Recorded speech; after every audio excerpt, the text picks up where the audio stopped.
Are you currently pregnant and you're feeling so much anxiety? If that is the case, then this video is for you, because in this video we are going to cover anxiety in pregnancy. What is anxiety? What causes it? And how can you actually relieve this anxiety? And does having anxiety in pregnancy, can it affect your unborn baby? To begin with, my name is Nasteri and I teach mothers, fathers, guardians how to nurse, how to nurture, how to nourish their little ones, all the way from conception to birth and beyond. So if you are pregnant, then definitely this channel or this platform is for you. Follow us, take a second to follow us, to like, subscribe, follow, and even share our content so that it can reach more moms like you. Anxiety is whereby a person focuses or obsesses over a future negative outcome. I hope we are clear up to there. So you are anxious because you are obsessing over a future event negatively, not positively. When you obsess over a future event positively, we say that you are having anticipation. So anxiety is a negative emotion, while anticipation is a positive emotion. And can having anxiety affect an unborn baby? The answer is definitely yes. Yes. Just like the same way positive emotions like promote proper development of a baby, yes, negative emotions also can impact a baby's well-being negatively. For example, there was a research that was done on hyper angry pregnant mothers. These hyper angry pregnant mothers, this research or this study was done when they gave birth to their babies. Guess what?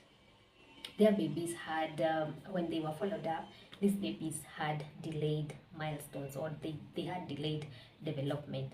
So yes, anxiety is a negative emotion, and yes, it can affect your unborn baby.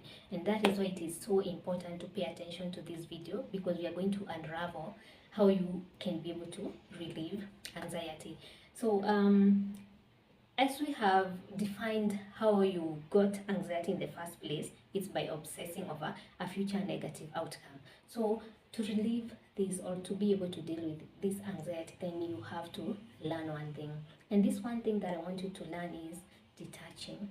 Detaching from that future outcome that you are really obsessed over.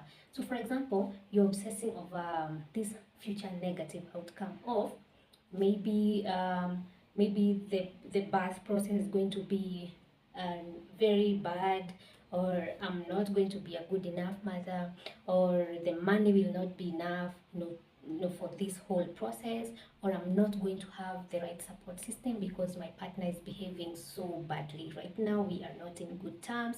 There are so many things that could be causing you anxiety, and I want to acknowledge that all these thoughts, all these feelings, they are very legit. They are legit, but they should not define you. Don't let them define you, because when you let them define you, then you will have no control. So when you have no control over these future outcomes, these future negative outcomes, you feel helpless and you fall into anxiety and fear and depression. There's one particular scripture that says, let me read it to you. It says, there's this amazing scripture, and it says, anxiety in the heart of man causes depression, but a good word makes it glad. So when you harbor the anxiety in your heart, then definitely you can fall into depression. And this is the truth. This is the truth. And I don't want you to go there. And that is why maybe you're watching this, because this is going to help you a great deal. We are going to cover how to go through I'll be showing you how to deal with this anxiety, so that you don't have to fall into depression.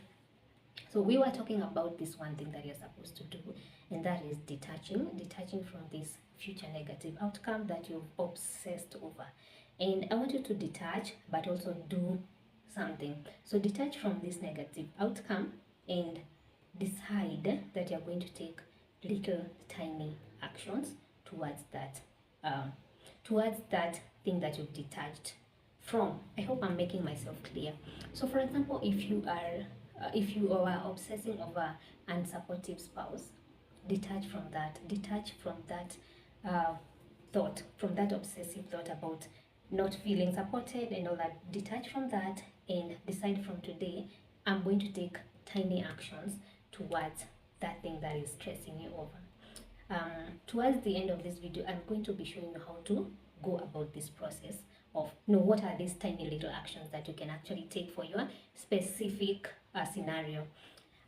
But before we go all into it, I'm going to talk about why it is so important to take these tiny little actions and detach from that thing that you're obsessing over that is causing you so much anxiety.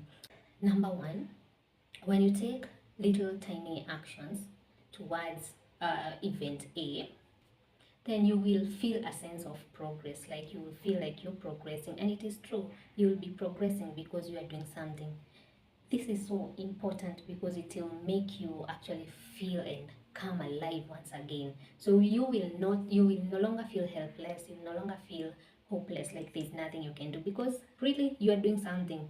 Hata kama it's something really small, but when you take that tiny little action, then you will feel a sense of progress, and this is so important. Number two reason why you need to take these little tiny actions, or why these tiny little actions are so important, is that you will feel a sense of fulfillment. I am doing something about my situation and I am not really out of control. So there's that sense of fulfillment, and it is so vital for every human being. And number three, there is a scripture that says all work is profitable. When you do these little tiny actions, by the end of a certain period of time, there will be some outcome, and this outcome will be good because the actions that you're taking are actually good. So you're taking these little tiny good actions towards helping yourself achieve something. By the end of it all, there will be a profit attached to it. This is just how it works. These are like the principles, and that is just how they work. So how do you detach? How do you take the little tiny actions? So I want you right now to take a book or a notebook somewhere, write the three things or all the things that you think are causing you the anxiety. What are these future negative outcomes that you are obsessing over? Write them down. Take a moment and just do that exercise. Be honest with yourself as much as possible. Don't fear. Do it. Take a notebook and write all these the negative emotions or the negative things that you are obsessing over. Write them all down. For most people, it's normally maybe one big thing and other smaller things. So just write them. Maybe there are two things, maybe it's just one thing that is stressing you over, that maybe it's two things, three things. Just write them. And then when you have your list, I hope now you have your list. When you have your list, I want you to look at number one thing that you're obsessing over, and come up with three little things, three little actions that you can do about it. For example, you're obsessing over maybe you're worried about the finances. You feel like you don't have enough money to care for this baby. What are some of the three little things that you can do about it? So write them down. Just think, brainstorm, think about it. Be honest with yourself. Don't write ridiculous things. Be honest with yourself. Write those three little things that you think you can do about that situation. And number three thing that I want you to do is I want you to commit to doing those three little things. Commit yourself and say that from this moment or from this day forward, I commit myself to doing these three little things towards this cause. Yeah, so commit, because when you set an intention, that intention animates thing. What I mean by animates thing, it keeps the ball rolling, So when you set your mind, when you commit yourself, when you set an intention of doing those three little things towards that thing that is causing you anxiety, then things are going to gradually start improving. And to psych you up, or to jumpstart you into these little things that you can do, I have compiled a list of 50 amazing affirmations that I want you to also incorporate into your three little things that you can be doing. And every day I want you to set at least 30 minutes of your quiet time. I want you to read these affirmations loud. Not all of them, there are 50, but every day you can like read aloud three, just three a day. Read that affirmation loud, internalize it, and because these are inspired from the word of God, and we know that the word of God is the truth, it's the ultimate truth. When you want your life to be re-energized, to be re-inspired, you read these affirmations that are from the word of God, from the person who created you. Read them. They are his thoughts towards you. What does he think about you? Who does he see you are? They are really amazing affirmations, and that is the truth, really. So read these affirmations every day.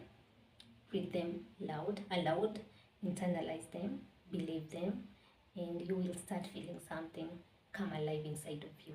And by the time you're done with these exercises, by the time you're continuing even with the 3 little tiny actions, your life will have changed dramatically. And I'm not telling you this just to maybe make you feel happy, but this is it. Even when you're done with your pregnancy and in your life you fall into anxiety and fear again, I want you to keep practicing these things that we've talked about in this video. And I think we are done with this video. I hope it has been impactful. I hope it has helped you a great deal. If so, please share it with a pregnant mom. Share it with anybody that is feeling anxious and afraid. And don't forget to like, to share, to follow us, to subscribe if you're watching from YouTube. And definitely, I'll see you in my next video.